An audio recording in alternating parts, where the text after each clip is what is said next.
So, what does OSHA say about first aid kits? It's funny. I get asked all kinds of questions, but the topic of first aid kits comes up all the time. All the time. And over the years, I've learned a couple tricks that make it a lot easier to manage the first aid supplies and make sure you got stuff stocked the way you're supposed to have it. So, in this episode, we're going to dive into first aid kits. And specifically, I want to share with you a few tips and a few hacks that I've learned over the years that will make your life a lot easier as a safety manager so that you can get the job done and not have to worry about the details. Let's dive in. Well, hello, friend. My name is David Sawyer. I'm a safety coach. Today, we're going to be talking about first aid kits. Specifically, I want to talk about what OSHA requires and how you can accomplish that as easy as possible. So, first off, when you punch this in your Google machine and you look up the OSHA standard when it comes to first aid supplies, one thing you'll notice is the word adequate. You have to have adequate first aid supplies for your industry, and it has to be readily available.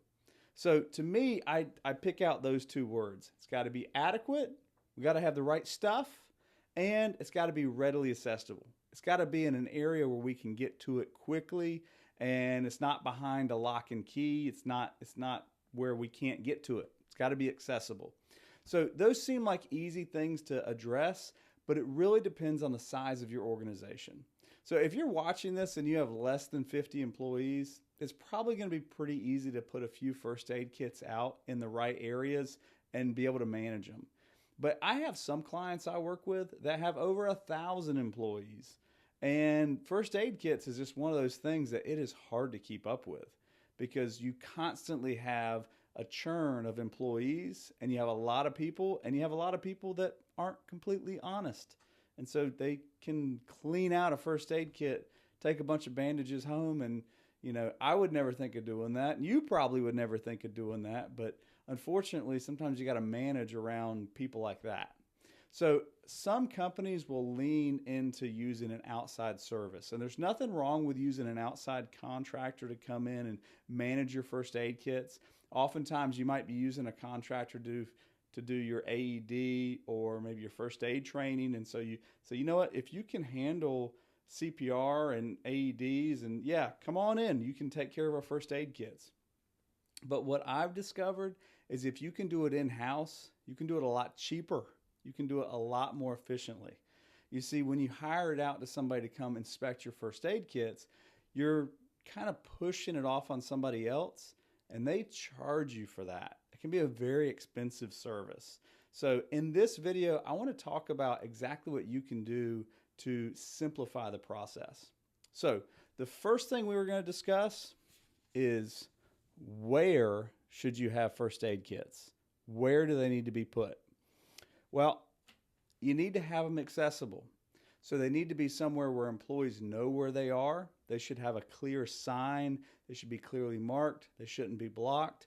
If you're at a large facility, I would encourage you to put them in the production office, in the manager's office, in the maintenance office. I would not put them in an open hallway or a break room because, like I said earlier, they're going to get just opened up and cleaned out. It might not happen the first day or the first week, but eventually you're going to go by and inspect that kit. You're going to open it up, and it's going to be nothing in there. And I've done that. I've seen that. So if you're at a large facility, I would put them in a manager office. That does a couple things for you. Number one, it prevents people from going and just emptying it out. Number two, when somebody gets hurt, they're going to have to actually tell somebody. They're going to have to go and report it the way they're supposed to. And you're much more likely to have a manager say, hey, wait a minute, what are you grabbing a Band-Aid for? What are you doing over there? You're much more likely to get some accountability when it comes to first aid supplies. Now, with that in mind, you can't keep it in a locked office. It's got to be accessible. So you got to make sure people can get to it. Now, if you're at a smaller company, like I said, you have maybe 100 or 50 employees, in those situations, I would keep it in the main hallway, maybe near the time clock. Have it somewhere out in the open where it's visible. You don't want it tucked away in a corner or tucked away in a closet. You want to have it to where people are going into it and other people see them going into it. That way it can be managed a little bit easier. Now, with that being said, that leads me to the next thing. What do we need to have in the kit? So what is it going to be stocked with? Well, you want your first aid to be stocked so that it has everything that they might need. One thing I've learned over the years is you don't want to put medicine in first aid kits. So I do not put Advil, ibuprofen, Tylenol. I just avoid those kind of medicines. I don't want to be handing out Aleve. I don't want to be handing out Advil.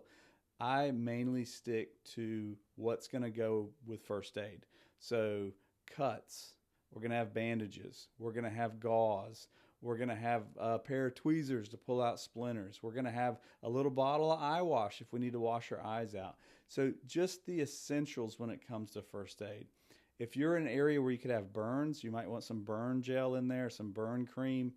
Anytime you're using an ointment, a cream, a Neosporin, something like that, those things have expiration dates on them. So it's fine if you have it in the first aid kit. Oftentimes you can purchase a first aid kit from Grainger or even from Amazon, and it will have a lot of information on what is included in it. And to be completely honest, about half of that stuff you don't need. What you really need is different types of Band-Aids. You're going to need Band-Aids for the end of the finger, Band-Aids that are butterfly bandages, Band-Aids that are big, Band-Aids that are small. That's what you want to focus on. Gauze, you might even have a splint or something along, or an ace bandage or a wrap. But usually that's what I'm focused on when it comes to kits. If you purchase a kit, there's nothing wrong with doing that. It's going to come with everything you need in it, but you want to make sure you're stocking it according to what came in it. So, a couple things to keep in mind. If you're in food processing, I used to work for Smithfield Foods, and so with food processing, you could not have any kind of first aid that didn't have metal detectable bandages.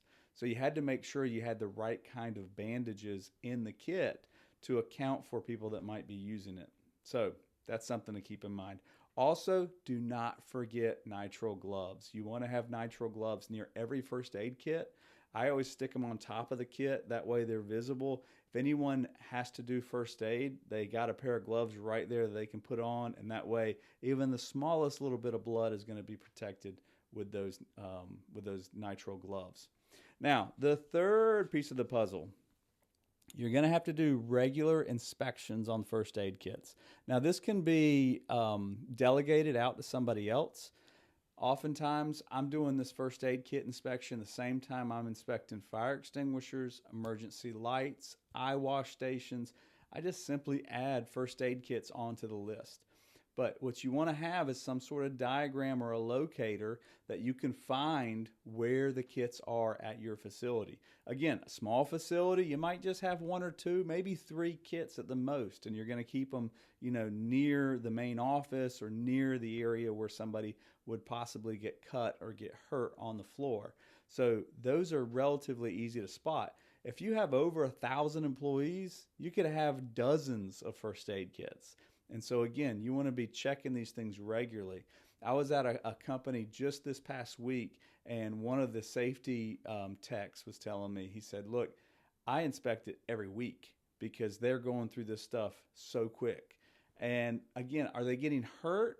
I don't know if they're necessarily getting hurt, but supplies is disappearing. So you got to make sure you got the kits stocked.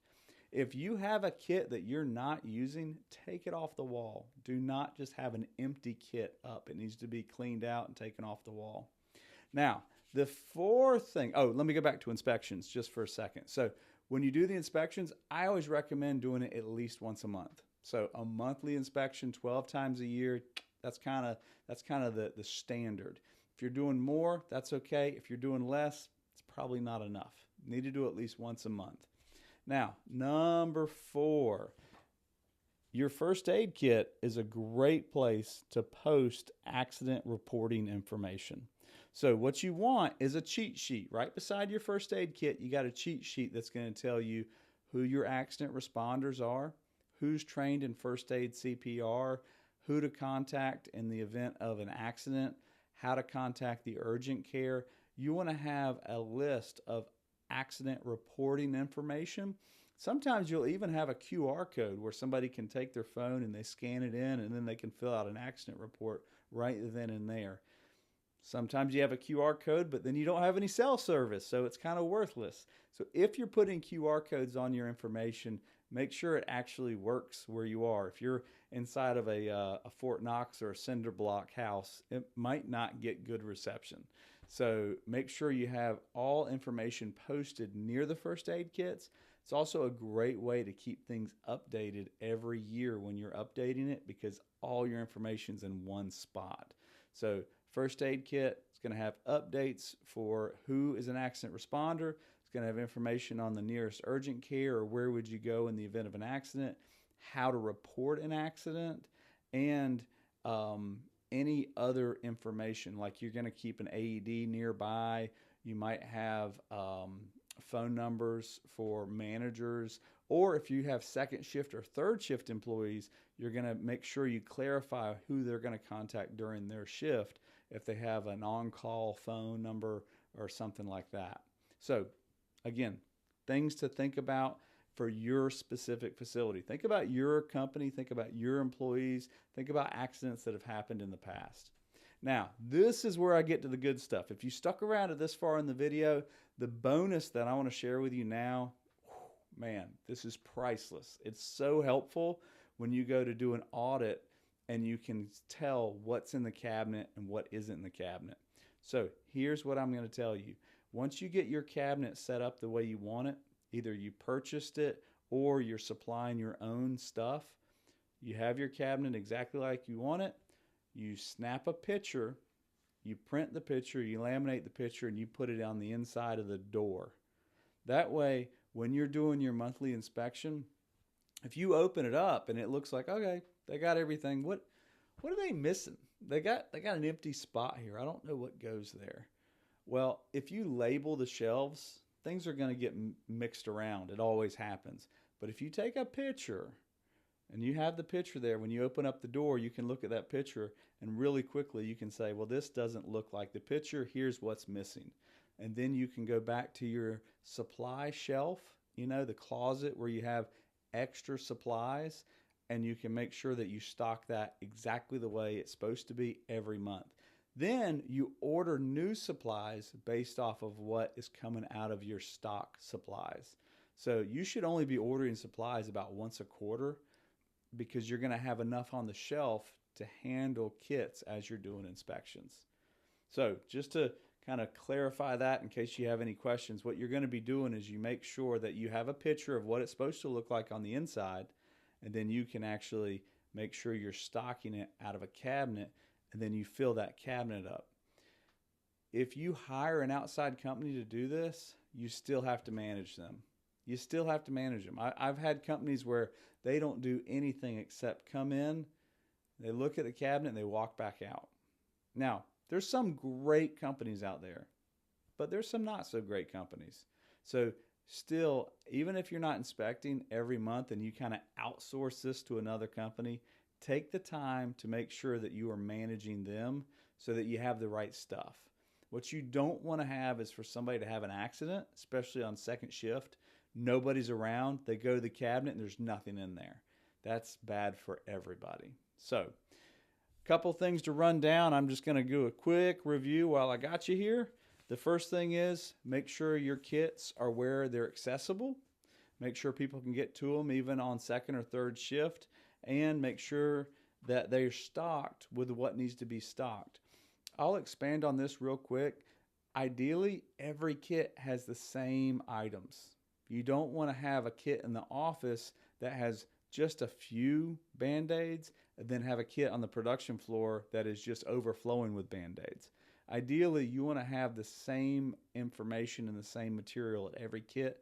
That way it's uniform. The third thing is doing the regular inspections. These have to be documented. You want to sign off with your name, your initials, and the date saying, yep, I checked it. Everything's in there the way it's supposed to be. Number 4, information around the kit needs to be updated. So phone numbers, accident responders. I even put a sheet with the accident responders' dates so that people know when they need to be updated and get a refresher class. And then the last thing that I was telling you, which is really the hack that has saved my butt more times than I can count, have a picture of what that kit is supposed to look like on the inside of it. That way you know exactly how it needs to be restocked. With that in mind, I want to thank you for watching this video all the way to the end. If you haven't done so already, check out my OSHA audit workshop. My OSHA audit workshop explains exactly what you need to know to go through an OSHA audit. You can go to helpwithosha.com. You can actually access the full online course, and you can prepare your team for an unexpected OSHA audit. It's a great way to get your leaders and your management all rowing in the same direction. And you do not want to learn an OSHA audit in the middle of an OSHA audit. So if you don't do anything else, go to my website, download the free audit checklist. This is a great way to get started, and then purchase the online course. It's well worth your time. And if you didn't like it, there's a money-back guarantee, so there's no risk at all. So check that out. Until we talk again, do everything you can to keep the people you work with safe, because no one should get hurt at work.